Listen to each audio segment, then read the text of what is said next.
Bonjour à toutes et tous et bienvenue à cette première masterclass de la première journée des rencontres du développement durable organisée par l'Institut Open Diplomacy et l'Institut national des sciences appliquées, l'INSA de Lyon.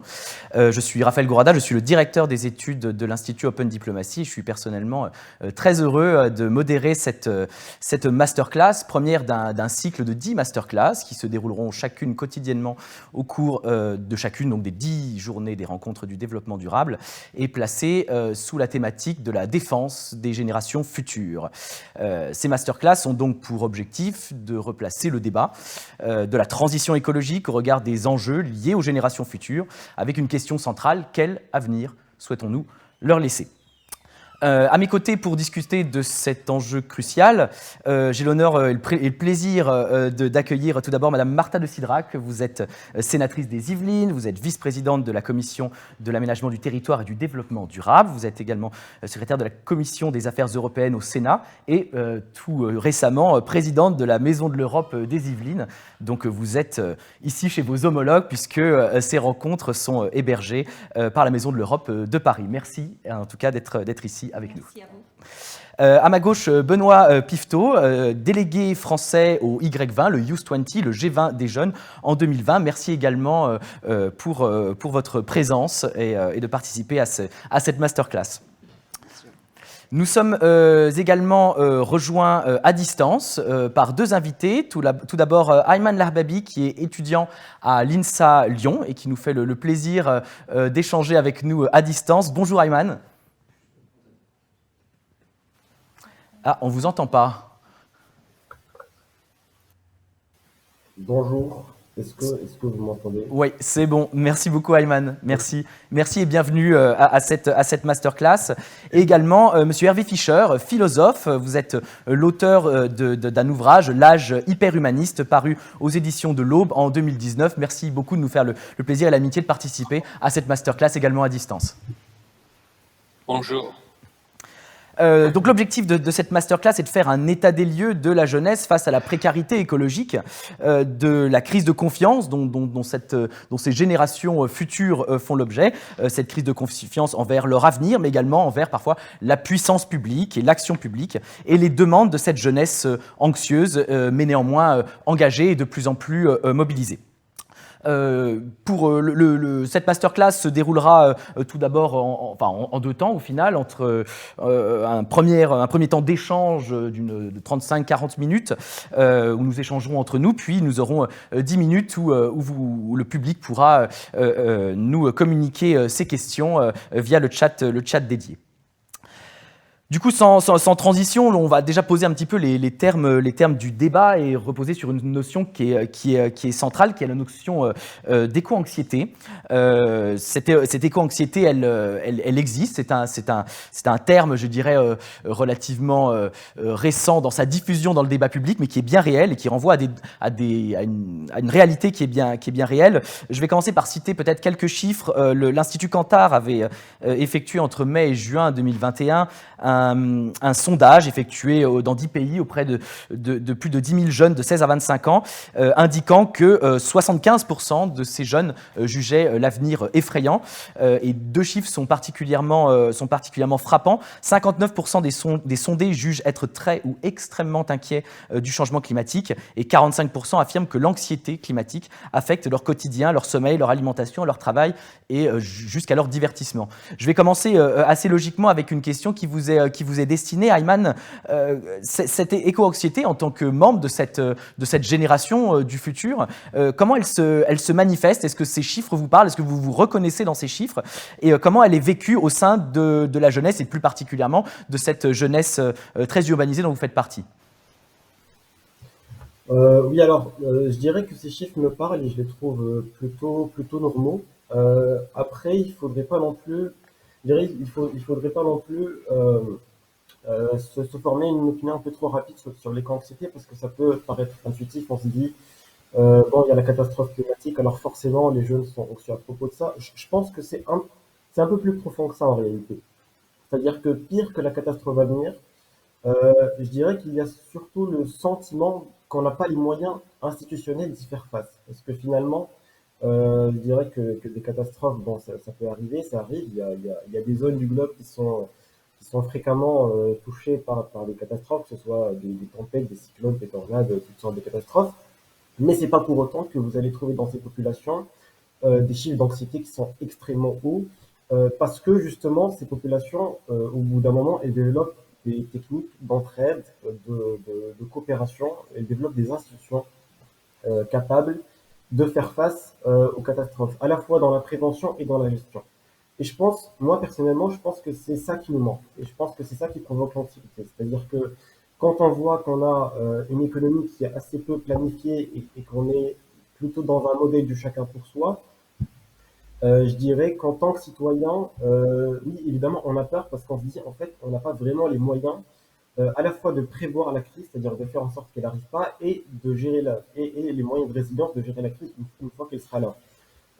Donc je dirais, on a encore peut-être cette image qui vogue dans les films de science-fiction, dans les dystopies, d'un monde très amoché par le climat, mais où vous avez quand même, on va dire, des monopoles, voilà, des gratte-ciels qui s'élèvent, et une masse de gens qui sont un peu en bas, et qui se démènent entre pillage, entre violence, entre crimes, etc. Donc je dirais que c'est plutôt ce nihilisme politique qui accentue l'anxiété. Il y a la catastrophe, bien sûr, mais il y a aussi ce nihilisme-là. Voilà, on n'a pas vraiment les moyens de faire face. Et je pense que c'est l'élément qui rend cette anxiété très, très, très notable. D'accord. Très bien, merci beaucoup Ayman. Effectivement, cette anxiété, elle semble se manifester vis-à-vis d'un futur, en tout cas peut-être écologiquement précaire, mais surtout de l'absence, en tout cas, d'outils et de moyens qui sont pour le moment aptes à répondre et à inverser la courbe. Je me tourne maintenant vers vous, Benoît. Le vendredi 24 septembre, donc vendredi dernier, on a vu des mobilisations de la jeunesse dans plus de 2500 sites dans le monde pour réclamer une action urgente, une sorte je dirais de grève mondiale pour le climat à 5 semaines de la COP26. Donc, ça bouge dans les rues, mais de quelle manière ça se traduit dans les arènes de négociation? Quelles sont les recommandations que vous, en tant que jeune délégué Y20, vous avez fait l'année dernière? Je pense en effet que ces chiffres, ils sont très forts, tu les as rappelés, mais il faut aussi voir que ce n'est pas une surprise pour ceux qui suivent depuis maintenant quelques années les manifestations et les grèves scolaires contre le climat qui ont pu être portées à la connaissance du grand public par Greta Thunberg. Il faut aussi voir que aujourd'hui, on a une jeunesse qui vote de moins en moins, et c'est vrai dans la majorité des pays développés, mais elle trouve aussi des nouvelles formes d'engagement, que ce soit dans ces grèves contre le climat que je mentionnais, mais ça peut aussi aller dans des engagements institutionnels, à l'image du Y20 où Open Diplomacy prépare des délégués chaque année. Et donc, c'est aussi important que cette mobilisation de la jeunesse, elle s'inscrive dans le temps long, que ce soit par les instances où elle est présente, mais aussi par les propositions qu'elle porte. Je peux mentionner par exemple en 2020, la jeunesse au Y7 et au Y20 a décidé de porter des recommandations pour arrêter la subvention aux énergies carbonées. Et donc c'est un exemple de proposition qui est porté depuis de nombreuses années par la jeunesse. Et ce besoin de s'engager dans la durée, dans la longueur, pour des propositions concrètes, sérieuses, qui sont recommandées par de nombreux organismes économiques pour lutter contre le réchauffement climatique. Je peux penser aussi à la mise en place d'une taxation du carbone sérieuse et ambitieuse pour financer la transition écologique. Ça fait partie des éléments pour inscrire dans le long terme l'action de la jeunesse, pour que cet engouement et cette difficulté à s'exprimer dans les institutions qui existent s'inscrivent dans la durée et permettent de faire pression sur les décideurs politiques, que ce soit en étant directement assis à la table des négociations ou en faisant pression de l'extérieur vers ces décideurs politiques. Et alors du coup, je me permets tout de suite de rebondir. Est-ce que lors de ces négociations, est-ce qu'avec les autres délégués, vos homologues des autres pays, vous avez vraiment ressenti cette génération un peu sacrifiée qui du coup veut faire bouger les choses et s'engage pleinement? Est-ce que les négociations, par exemple, pour parler très concrètement, ont été aisées entre les autres délégations? Est-ce que vous avez réussi à trouver plus ou moins rapidement un terrain d'entente, ou est-ce qu'au contraire, il y a eu des éléments de blocage? Aujourd'hui, en mobilisant la jeunesse dans des institutions comme le Y20 et le Y7, on constate que la prise de conscience de l'anxiété écologique et de la nécessité d'agir, elle est mondiale, elle est partagée par tous les pays du monde, mais on voit aussi que les solutions proposées vont là fortement différer selon les intérêts économiques et politiques de chaque pays. Donc il faut utiliser cette prise de conscience mondiale qui peut être partagée par des Brésiliens, des Saoudiens, des Russes, des Chinois ou des Français. Et il faut construire sur cette prise de conscience pour trouver un terrain d'entente, proposer des solutions qui soient ambitieuses et ne pas faire de concessions pour vraiment mobiliser la jeunesse et qu'elle ait l'impression que cette prise de parole aux institutions mondiales, c'est pas une manière de faire des compromis, qu'il est nécessaire d'être ambitieux et d'exigeant pour vraiment changer le modèle dans lequel nous vivons. D'accord. Très bien. Effectivement, il y a une différence entre le niveau d'implication, en tout cas, de la jeunesse et effectivement la réponse apportée par les pouvoirs publics. Donc, du coup, je me tourne naturellement vers vous, Madame de Cidrac. Votre circonscription, les Yvelines, donc, a mis en place, il me semble, un plan d'aide contre la précarité étudiante cette année, qui a été élaboré de mars à juillet dernier. De quelle manière, en fait, à l'échelle des villes de votre circonscription, a été diagnostiquée et évaluée cette précarité, en fait, de la jeunesse face aux enjeux environnementaux et cet appel à la dignité et à la durabilité? Alors, je vais répondre à votre question, mais je voudrais, si vous me le permettez, rebondir sur un certain nombre de propos qui ont été dits en introduction, puisque il est vrai que la jeunesse s'est exprimée. Du haut de mes 57 ans, je ne sais pas dans quelle catégorie on pourrait me classer, mais je voudrais aussi apporter un petit peu de réflexion dans ce propos préliminaire. Tout à l'heure, on a parlé d'institutions, de cette espèce de manque d'éléments institutionnels pour travailler sur le climat, pour faire avancer des sujets sur le climat. Là-dessus, je ne partage pas cet avis-là, en tout cas en tant que parlementaire et législateur français.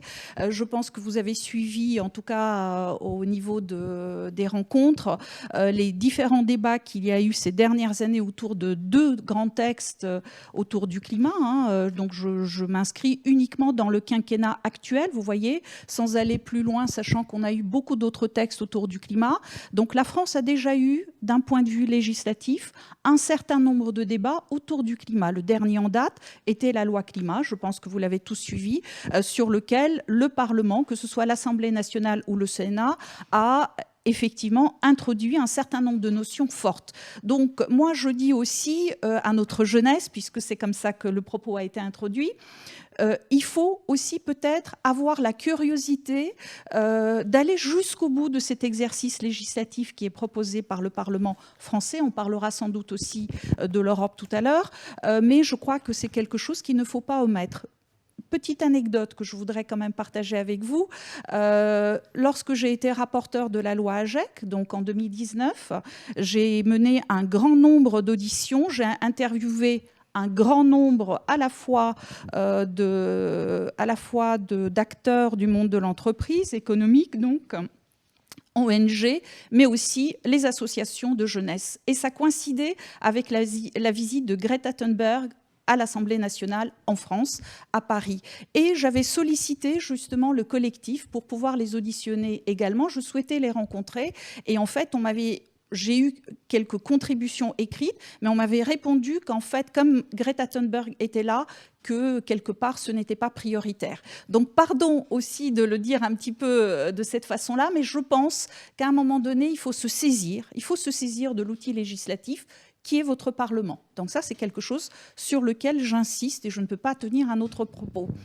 Vous avez également parlé d'anxiété écologique, et c'est vrai, on sent cette anxiété écologique, mais que moi, j'explique aussi par un autre phénomène qui est celui de la défiance, au sens général du terme. Parce que l'anxiété écologique n'est pas qu'une affaire de jeunesse, si vous me permettez, là encore, c'est une affaire générationnelle globale. C'est-à-dire que les gens de ma génération sont parfaitement conscients de cela, parfaitement sensibles de cela, et lorsqu'on regarde en réalité dans les actions du quotidien, ce que l'on appelle les éco-gestes, on voit bien que la génération aujourd'hui des quinquas sont assez sensibles aussi. Donc, alors après, on peut débattre, quels sont les bons gestes, qu'est-ce qui est véritablement impactant pour le climat, mais je pense qu'il ne faut pas qu'on se divise d'une façon générationnelle lorsqu'on parle du climat. Ça, c'est véritablement ma conviction intime. Et donc là, je reviens sur votre question, je ne l'ai pas oublié. Donc dans les Yvelines, puisque effectivement je suis sénatrice des Yvelines, il se trouve aussi, et je vous remercie d'avoir aussi rappelé que je suis présidente de la Maison de l'Europe des Yvelines maintenant, mais je suis aussi présidente de Dynam Jeunes, qui est une mission locale qui regroupe aujourd'hui 14 communes. Et les missions locales, vous le savez bien, ont pour objectif en réalité d'accompagner nos jeunes entre 16 et 25 ans. Là encore, on est en plein dans la tranche d'âge qui nous intéresse à l'occasion de cette masterclass. Et dans les Yvelines, nous avons effectivement cette approche globale à travers des dispositifs qui sont mis par le département partenaire d'un certain nombre des missions locales, de l'ensemble quasiment de nos missions locales dans les Yvelines, mais aussi des communes, à travers des dispositifs qui accompagnent nos jeunes, soit pour se loger, soit pour trouver un emploi, soit pour se former. Et donc, cela permet en réalité, évidemment, d'être complètement intégré dans la vie de sa commune, selon le lieu où le jeune se trouve, mais aussi d'avoir également une approche, je dirais, de développement durable, plus globalement.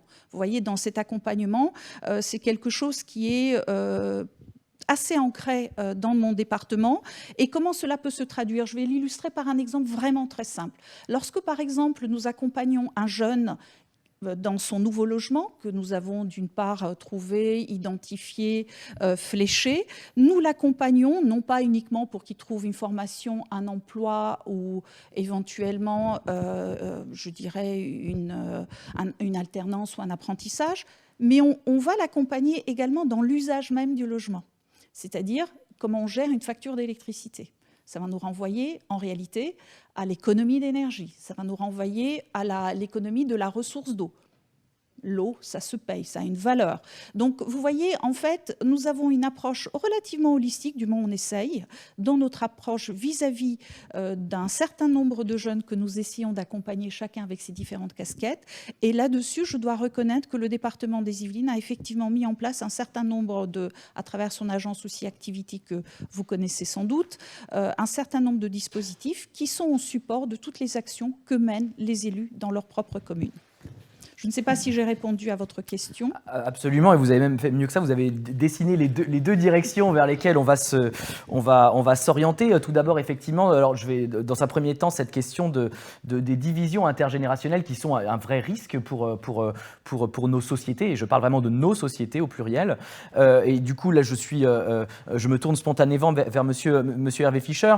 On a beaucoup mis de choses sur le dos de la Covid, de la pandémie, mais la Covid n'est qu'une manifestation exacerbant des problématiques qui sont beaucoup plus profondes. Et ce qui frappe vraiment dans votre livre, et vous me corrigez si je me trompe, c'est justement l'hyperconnexion des populations, des sociétés, notamment de la jeunesse, qui accentue une prise de conscience collective face aux catastrophes, mais qui, paradoxalement, est aussi un catalyseur de cette colère qui émerge, parce que même si elle représente, et vous faites très bien de le dire et de le souligner, un véritable risque pour nos sociétés, qui n'est bien évidemment pas à souhaiter, force est de constater que cette colère, elle existe. Et du coup, voilà, il y a une colère qui émerge au sein de cette jeunesse, la dénonciation d'une responsabilité générationnelle, qui est un terme qui existe quand même depuis un petit moment, depuis les années 80, et qui porte un vrai risque de profonde division sociale entre les générations. Donc, qu'en est-il, selon vous, de cette responsabilité générationnelle? Est-ce que cette colère, elle a été exacerbée par cette hyperconnectivité, et est-ce que l'âge hyper-humaniste ne porte pas en lui les risques d'un âge potentiellement hyper fragmenté?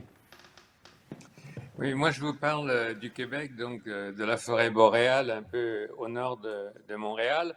Et je vis en pleine nature, donc je suis extrêmement sensible à cette problématique écologique. Mais ce qui me semble, c'est qu'il faudrait considérer actuellement que, d'une manière générale, nous avons tous le sentiment d'être dans un certain chaos, ou dans un chaos certain, et au niveau planétaire. Ce chaos, il est naturellement pas seulement le fait le sentiment des jeunes. Moi, je partage totalement l'anxiété climatique des jeunes, et je pense qu'on la partage tous, mais aussi on a un sentiment d'impuissance, et toutes les démarches qui sont faites par les différentes générations dans les différents pays, selon les différents contextes, il faudrait actuellement considérer que il faut reprendre la situation d'une façon plus globale. Moi, c'est ce que j'appelle notre condition planétaire. C'est quelque chose de très nouveau, la condition planétaire. Avant, on était dans la condition postmoderne, c'est-à-dire qu'on nous apprenait qu'on ne peut plus croire à rien, que tous les grands récits, qu'ils soient religieux, qu'ils soient le récit du progrès collectif, de l'histoire, ça c'est des illusions, on ne peut plus croire à rien. Cette période postmoderne est terminée et maintenant je pense qu'il faut cesser d'être dans le marasme intellectuel, on a besoin de croire à quelque chose. Et cette croyance actuelle, ça veut dire qu'elle est pour moi planétaire, on a besoin d'un nouveau récit. Et ce récit-là va permettre de changer les gouvernes dans le détail, dans les Yvelines, mais aussi au Québec, aussi en Afrique du Sud, etc. Alors, actuellement, nous sommes à l'âge du numérique. Autrement dit, nous sommes avec une conscience augmentée, planétaire, en temps réel, grâce aux médias numériques. C'est pour ça que je parle effectivement dans mon livre d'un hyper-humanisme, hyper pour plus d'humanisme et hyper parce que nous sommes avec les hyperliens. Et nous avons une situation tout à fait nouvelle. Tous les débats qui sont faits à droite et à gauche, nous les partageons sur les médias sociaux. Et cette situation-là, c'est ce que j'appelle, dans la condition planétaire, un nouvel imaginaire collectif, planétaire. Cette conscience augmentée que nous partageons tous et qui va tous nous motiver. Nous avons besoin, pour changer la situation, pas seulement de changer des détails législatifs dans tel ou tel pays, mais nous avons besoin d'un nouveau récit, d'un nouveau mythe qui soit positif. C'est donc ce que j'appelle l'hyperhumanisme. Et ça, je vois bien qu'on y est tous amenés par la force des choses et que ça passe par le respect de la nature. Et le respect de la nature, c'est aussi le premier pas du respect de ce que j'appelle une éthique planétaire, qui n'est pas seulement une éthique climatique, mais qui est une éthique des droits de l'homme. Donc c'est tout un nouveau discours qu'il faut mettre en place pour qu'il y ait la motivation, il y ait l'énergie partagée dans cette conscience augmentée planétaire par les différentes générations, par les différents groupes de jeunes ou de gens de mon âge à travers la planète. On a besoin de cette dynamique-là. Sans cette dynamique, on ne changera pas la société. Pour changer la société, pour ne pas retourner à la normalité toxique où on était avant, et dont on a vu le résultat, et que beaucoup de gens cherchent finalement à rétablir. Au-delà des grands discours, on veut rétablir l'économie, on veut rétablir pouvoir aller au restaurant sans masque, etc. Mais au-delà de cette normalité toxique, il faut vraiment changer, pas seulement de génération, mais changer de mythe. Pour changer la société, il faut changer les mythes. Et si on change les mythes, si on change les imaginaires collectifs, les imaginaires sociaux, on va avoir la motivation dans chaque assemblée politique, dans chaque situation législative, de partager cette volonté. Alors, j'ai un point de vue philosophique, évidemment, et un peu utopique, mais je pense qu'actuellement, on a vraiment besoin de cette mutation de nos gouvernes. Cette mutation de nos gouvernes, ce n'est pas dans le détail. Il faut qu'il y ait une conscience collective, planétaire, augmentée, en temps réel, de toutes les souffrances, de toutes les conséquences qu'on voit partout. Voilà. Effectivement. Merci beaucoup, Monsieur Fischer, et ça me permet justement de faire la transition. Cette prise de conscience collective, elle commence petit à petit, chaque année, d'année en année, à émerger. Les questions climatiques tiennent une place de plus en plus importante dans le débat public. Ce n'est pas encore assez, mais de plus en plus important. En témoigne notamment la médiatisation de la primaire du Parti Europe Écologie Les Verts. Mais toutefois, il y a un vrai problème, et je pense qu'on a évoqué ça un peu en filigrane, et Madame de Cidrac, vous l'avez très bien dit. Il y a un problème de confiance, un problème de défiance en l'occurrence. Pour reprendre du coup, alors je ne suis pas forcément un affolé des sondages, mais je suis obligé parfois de reprendre certains chiffres. 65% des jeunes pensent que le gouvernement ment sur l'impact des mesures prises, et 58% se sentent trahis. Et moins d'un tiers se sent protégé par le gouvernement. Donc on peut évidemment discuter de ces chiffres, et je suis tout à fait d'accord, mais néanmoins, il y a quand même une partie de la jeunesse qui ne se sent pas qui ne se sent pas protégé par ce gouvernement, et en fait protégé par, je ne parle même pas de gouvernement en termes d'élus, mais en fait par la puissance publique. Et c'est justement ça le véritable enjeu. Donc il y a de l'anxiété vis-à-vis de la situation, comme on le disait tout à l'heure, il y a une anxiété vis-à-vis de l'action qui est menée. Et du coup, est-ce que cette prise de conscience qu'on voit s'accroître de plus en plus dans les médias notamment, et là je m'adresse du coup à Ayman dans un premier temps et ensuite Benoît dans un second temps, est-ce que cette médiatisation, est-ce que vous la sentez? Est-ce que vous en avez conscience, cette prise de conscience? Est-ce qu'elle vous, et surtout, est-ce qu'elle vous rassure? Et du coup, le corollaire de cette question, dans un second temps, cette confiance, justement, dans les institutions publiques, à partir du moment où le débat prend de l'ampleur, comment est-ce qu'on la reconstruit? Oui, alors, la médiatisation, c'est un fait indéniable qu'elle est là, et tant mieux. Après, moi, je dirais la véritable question, c'est comment on passe à l'étape d'après. Vraiment, l'étape, je dirais même une étape de radicalité, où on se dit, voilà, ça c'est un défi existentiel, parce que comme l'a rappelé Monsieur Hervé, il s'agit de changer de mythe, en fait, il s'agit de changer de modèle. Comment on passe à cette étape? C'est-à-dire comment on passe on va dire de la vie normale, c'est-à-dire voilà, il y a des institutions qui fonctionnent avec leur vitesse propre, parfois il y a des inerties, etc. Comment on passe de ça, je dirais, un état de non-urgence, en tout cas un état normatif, à un état d'urgence. Donc moi personnellement, c'est cette transition que j'attends et j'appelle de mes voeux. Alors bien sûr qu'il faut s'investir dans les institutions déjà en place, bien sûr qu'il faut légiférer, moi je suis pas contre. Il faut investir les institutions politiques, les partis, les législations, etc.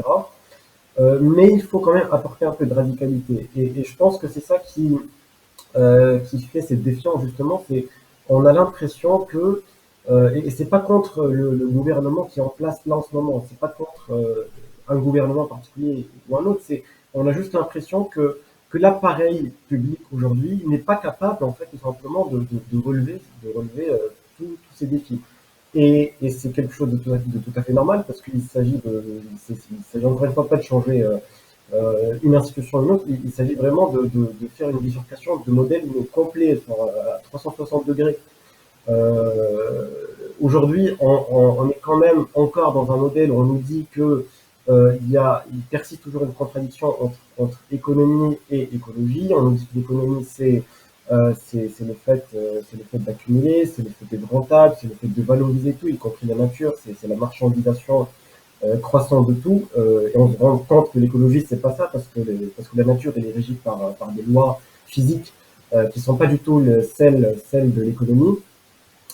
Et donc, c'est presque tout ça qu'il faudrait changer. Alors, c'est vrai que c'est un chantier énorme, mais je dirais que c'est ça le point de départ. Enfin, on a bien vu avec la Covid et avec le confinement que une fois on s'arrête de produire, et parfois même des choses qui sont superflues, pas des besoins essentiels, mais une fois qu'on arrête, qu'on met à l'arrêt des secteurs de l'économie qui pour rien ne sont même pas très essentiels, on bascule déjà dans des crises, du chômage, du licenciement, etc. Donc, on est dans un modèle qu'il faut repenser presque de A à Z, où l'économie est toxicomane à la croissance, à la fuite en avant, à la production décorrélée.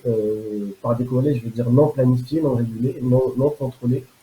Et je dirais c'est ça qu'il faudrait changer. Alors ça peut paraître un peu trop géant, trop grand comme défi, mais pour moi c'est la condition nécessaire pour justement enlever cette anxiété, pour rassurer les gens. Parce que on peut dire effectivement on va continuer à faire des accords, on va continuer à faire des plans de neutralité carbone. Alors justement ces plans, même si on arrive à réduire nos émissions, on sait qu'il y aura d'autres problèmes à côté, parce que on n'aborde pas suffisamment la question des ressources naturelles, par exemple. Donc, on sait que au bout d'un moment, ça va coincer. Et je pense que c'est pour ça qu'il faut apporter un peu de radicalité, et c'est le prix à payer pour diminuer cette défiance. Effectivement, merci Ayman, c'est très intéressant que vous posiez ces questions qui peuvent paraître effectivement parfois, en tout cas radicales, comme vous venez de le dire. Mais avant de rebondir dessus, du coup, je me tourne vers vous, Benoît. Est-ce que c'est un diagnostic que vous partagez, le diagnostic d'Ayman ? À mon avis, ce qui est intéressant dans cette notion de radicalité, c'est et en rebondissant sur la question du mythe mentionné précédemment, aujourd'hui, la jeunesse, à part une frange extrêmement minoritaire, elle ne veut pas se construire en opposition franche et radicale avec les générations précédentes. Aujourd'hui, je pense que la jeunesse du monde entier a conscience que pour faire la transition urgente qui est nécessaire, il va falloir la faire avec les générations précédentes, parce qu'on ne va pas pouvoir attendre d'avoir 45 ans, 50 ans, d'être au pouvoir dans toutes les institutions du monde pour changer le monde. Aujourd'hui, l'urgence est trop grande. Donc je pense qu'il y a une prise de conscience qu'aujourd'hui, les générations doivent travailler main dans la main, peu importe les erreurs du passé, peu importe l'histoire, pour travailler et faire cette transition nécessaire. Donc je pense que c'est un premier point. Et je pense que cette radicalité, elle apparaît aujourd'hui dans la jeunesse, parce on le sait, on est aujourd'hui au 5e rapport du GIEC, qui à peu de choses près ne se dément pas d'une année sur l'autre, et qui pointe depuis de nombreuses années les transformations nécessaires de modèles pour permettre la survie dans des bonnes conditions de l'espèce humaine sur Terre. Donc cette anxiété, elle est, à mon sens, justifiée, elle est présente, et je pense que la jeunesse, elle cherche par sa radicalité à embarquer les générations précédentes dans cette anxiété pour pousser à l'action. À mon avis, les pouvoirs publics doivent chercher à répondre à cette anxiété en prenant conscience que l'anxiété par nature n'est pas forcément en soi mauvaise. Cette anxiété, elle va être nécessaire et elle va permettre de faire des transitions radicales. Là où l'anxiété devient mauvaise, c'est quand elle l'empêche de se mobiliser, elle empêche de se mettre en mouvement et qu'elle pousse à se refermer sur soi. On sait aujourd'hui que le changement climatique, peu importe les actions qui seront prises aujourd'hui ou demain, sera une réalité. Et donc il est nécessaire dès aujourd'hui de réussir à mobiliser autour d'un mythe fédérateur toutes les générations, que ce soit pour lutter contre le réchauffement climatique, mais aussi pour mettre en place la résilience nécessaire des écosystèmes et des populations, peu importe où sur Terre. Très bien. Je pense que c'est en tout cas des questions qui suscitent énormément de réactions et de débats. Je pense aussi du coup à notre public. Donc je vous rappelle que vous pouvez poser toutes vos questions sur le chat live des rencontres du développement durable pour du coup partager vos réflexions et poser des questions à nos invités. Je me tourne à nouveau en rebondissant justement sur cette volonté d'inclusion, et je pense c'est une notion qui est centrale et qui est très importante à un moment où justement parfois la radicalité est un chemin qui mène en tout cas vers des divisions, notamment des divisions générationnelles. Du coup, Monsieur Fischer, je me tourne à nouveau vers vous. Est-ce que, on parle beaucoup des vertus de la démocratie participative, est-ce que selon vous c'est le meilleur moyen pour promouvoir l'inclusion et reconstruire la confiance, et en un mot, comment on recrée cette inclusion sociale et générationnelle pour éviter cette fragmentation? Oui, ce qui me frappe actuellement, c'est que tout le monde est contre tout le monde manifeste partout. Hein. On a au Québec des anti-vaccins qui vont devant les hôpitaux, devant les écoles.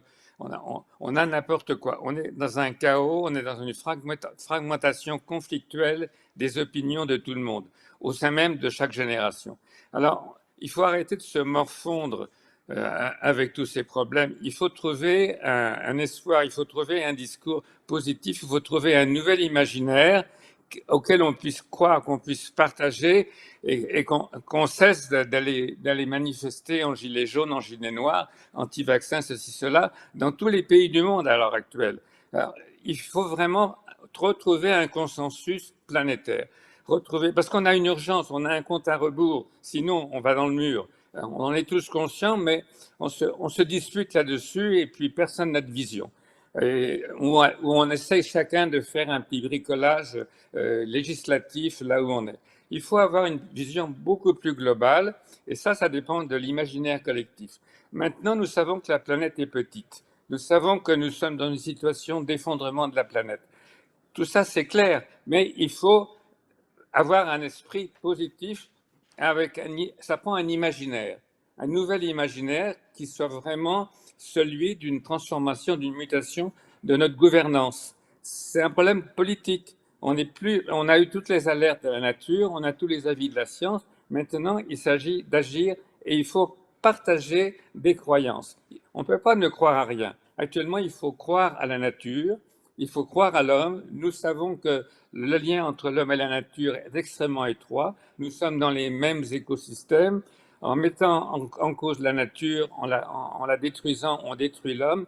Il faut maintenant croire dans l'homme, avec un H majuscule. Il faut qu'on soit tous d'accord là-dessus, dans cette conscience augmentée planétaire. Ensuite, le détail va suivre. Mais il faut d'abord croire. Pour l'instant, plus personne ne croit à rien. On est tous dans la défiance. On ne croit plus à nos gouvernements. On ne croit plus à la science. On ne croit plus aux vaccins. Il faut cesser ça. C'est complètement négatif. Et là, vraiment, si on continue dans cette défiance, dans cette déconstruction, dans ces conflits, on a un léger problème de connexion avec vous, Monsieur Fischer. L'image a frisé. Du coup, je vais... Ah, non, apparemment, c'est bon, c'est réglé. C'est bon. Je vous en prie.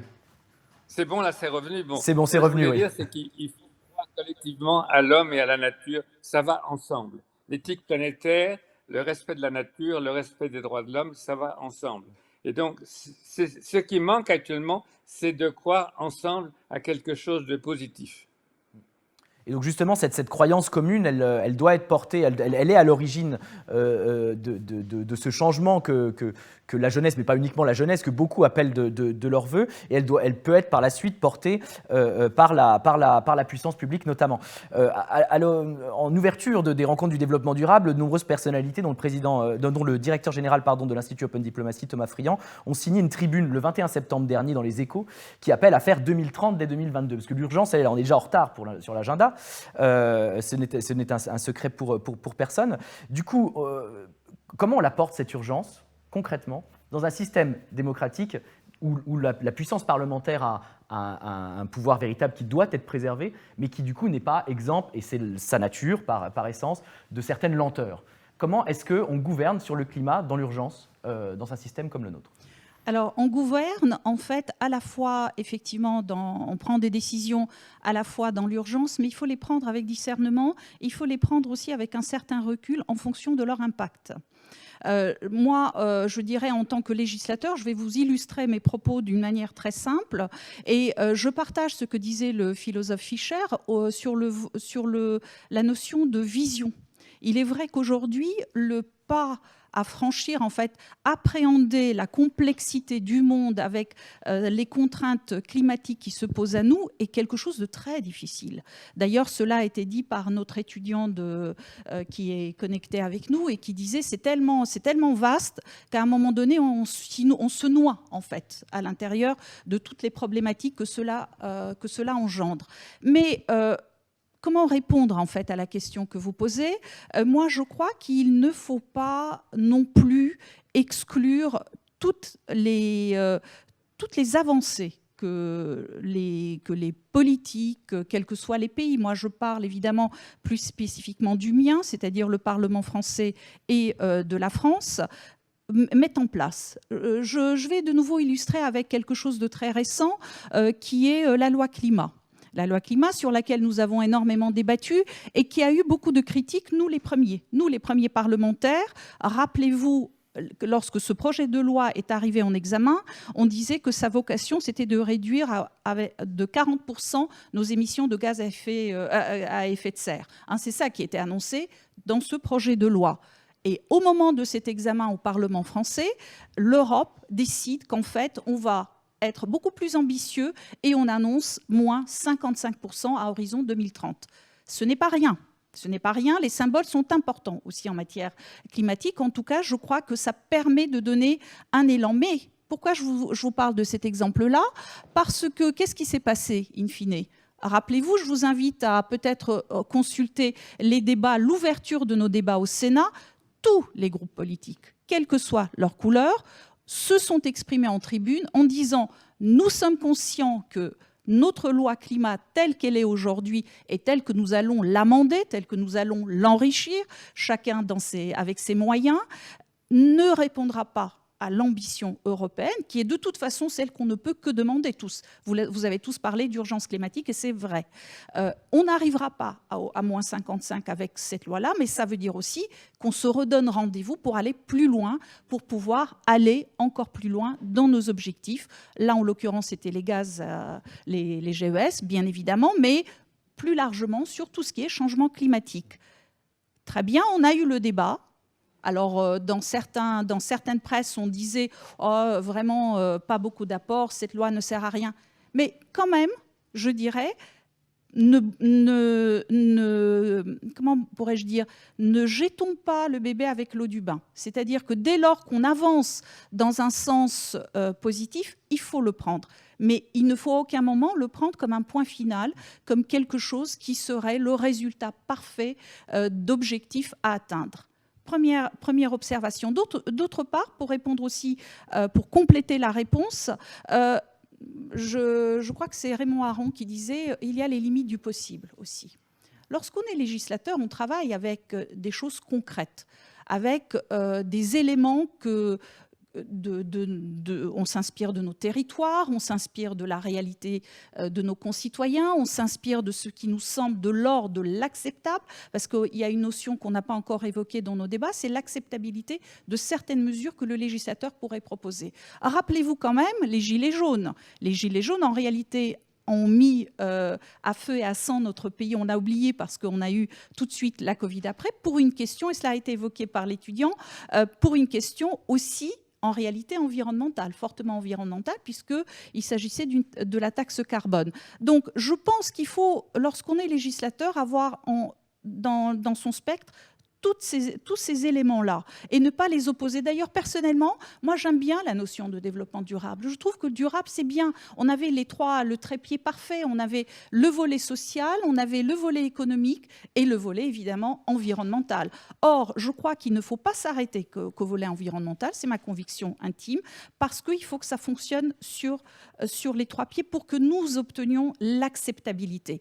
Et l'acceptabilité nous permet aussi d'arriver à proposer des choses qui sont crédibles et qui peuvent tenir la route. Parce que si on n'est pas crédible quand on est législateur, quand on est un homme ou une femme politique, c'est là que s'installe la défiance. Parce que moi, imaginons que je sois en campagne, je vais vous dire que je vais faire un truc super merveilleux, je vais résoudre tous les problèmes de la planète. Mais si ensuite je n'y arrive pas, je ne vais pas rentrer dans le sujet bonne foi, mauvaise foi, il est évident que la défiance va s'installer parce que nous serons au-delà peut-être de certaines limites du possible et de l'acceptabilité. Petite boutade quand même. Là, nous discutons avec M. Fischer qui est à l'autre bout du monde. Grâce à quoi? Grâce au numérique. Est-ce que aujourd'hui notre génération, notre jeunesse, qui est très connectée par définition, est consciente de l'impact environnemental de cette numérisation de notre société? Moi, je vous invite à vous pencher sur un texte de loi qui est proposé par le Sénat, par mon collègue Patrick Chaize, sur l'impact environnemental du numérique. Et là, on voit bien que si on veut drastiquement baisser aussi un certain nombre d'émissions de gaz à effet de serre, il va falloir qu'on réexamine aussi nos propres usages et nos propres envie en fait de numérisation de notre société. Donc je pense qu'il ne faut rien opposer. Moi, c'est vraiment je ne veux pas être trop longue, mais je pense qu'il ne faut pas opposer. Pour moi, le climat n'est ni une affaire générationnelle, même si c'est ainsi que cela est aujourd'hui présenté, mais il faut aussi se dire aussi que toute génération a ses propres révolutions. Et je crois que comme nous, la génération des plus âgés, je vais le dire comme ça, qui sont aujourd'hui, entre guillemets, aux commandes, pour la plupart des gens de ma génération, il y a forcément une rébellion. Toutes les générations ont connu ça. Et il se trouve que le volet climat n'a pas été assez porté par la nôtre. C'est évident. Ça, je pense qu'on est tous d'accord là-dessus. Et donc, de ce fait, je pense que se mélangent plusieurs phénomènes, à la fois cette véritable volonté de préserver la planète et le vivant qu'il y a dessus, parce qu'on parle beaucoup de climat et il faut parler aussi de biodiversité, qui est fondamentale.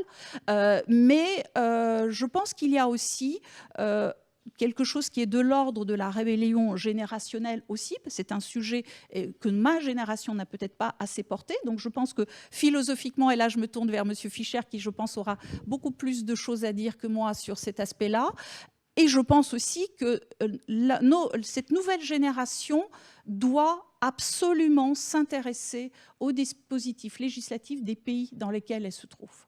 Nous n'avons pas les mêmes outils législatifs d'un pays à l'autre. C'est pourquoi l'Europe peut-être un vecteur commun que nous pourrions partager, et c'est la raison, le Green Deal, etc., est un outil qui n'est pas inintéressant, puisqu'on voit comment il peut se transposer dans chacun de nos pays.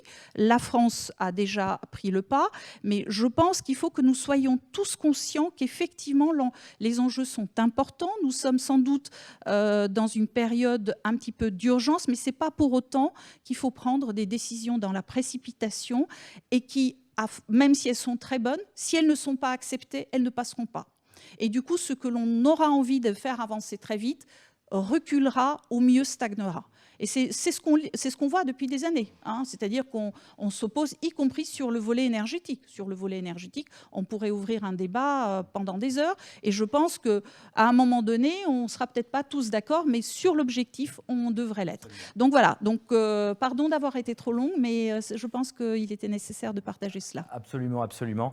Et du coup, j'en profite pour donner la parole à nos spectateurs. Donc, nous avons une question d'Hélène Michel qui demande justement, en parlant de vision globale, quelle serait cette vision globale, quel serait ce nouvel imaginaire dont parlait Monsieur Fischer tout à l'heure. Donc je me tourne vers vous, Monsieur Fischer. Quel serait, quand on parle de vision globale, on parle de quoi selon vous?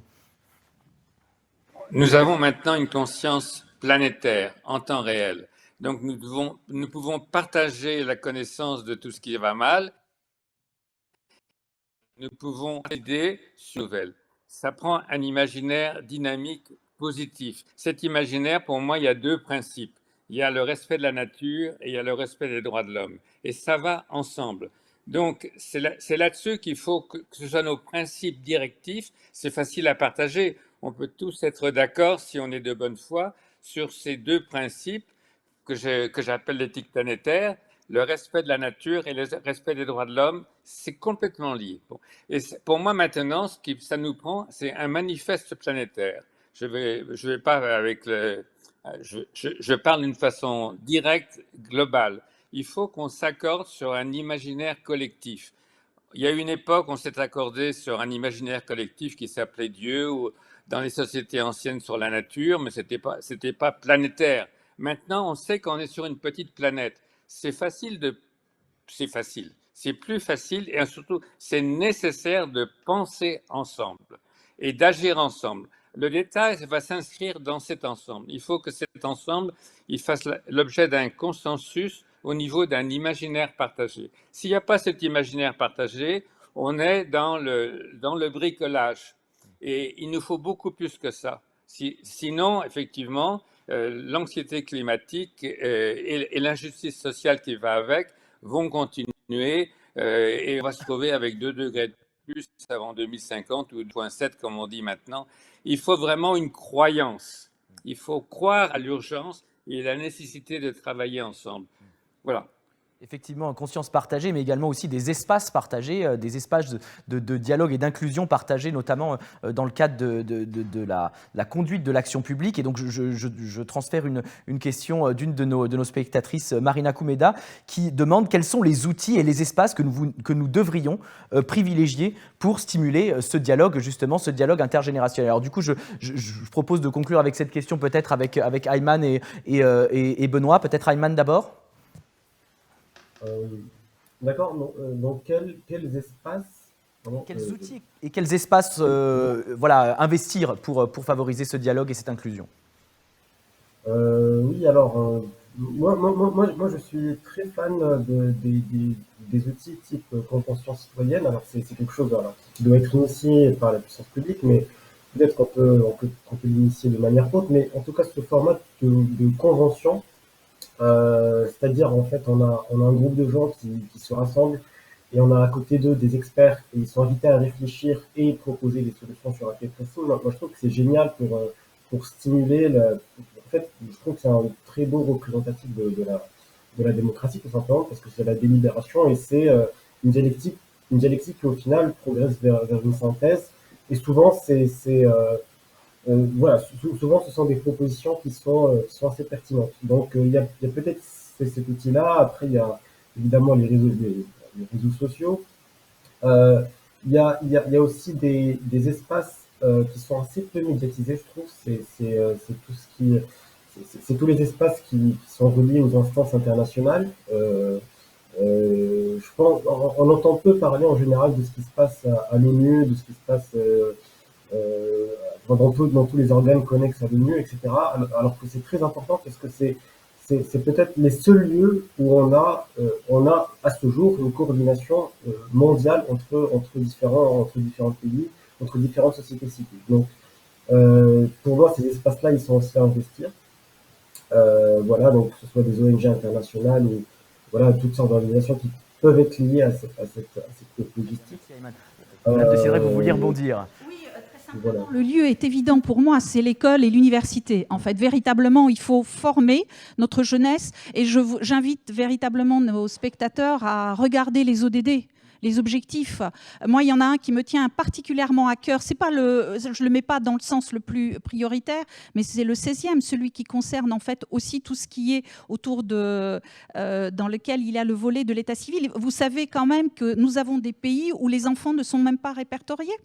Ça veut dire que ce sont des enfants, une jeunesse qui passe sous les radars, en réalité, de la formation, de l'école, et donc de tout ce dont on parle aujourd'hui. Moi, je crois que le meilleur des lieux, c'est pour moi l'école et l'université. Absolument, oui, l'ODD 16 qui est consacré notamment, qui met l'accent sur les institutions. Pour terminer, Benoît, le mot de la fin, même question, les outils et les espaces que les sociétés devraient investir pour plus d'inclusion et plus de dialogue, notamment aussi intergénérationnel. Pour en faire rapidement la synthèse de notre discussion, je pense qu'on l'a vu, il y a des problématiques locales liées au réchauffement climatique et il y a un besoin d'action à l'échelle internationale. Je pense qu'aujourd'hui, des associations qui existent en France ou à l'international, qui permettent aux jeunes de prendre la parole, que ce soit dans les conseils régionaux, dans les instances similaires à l'étranger, mais aussi à une plus grande échelle autour de l'ONU, du G20, de l'OCDE, des COP qu'on peut connaître régulièrement.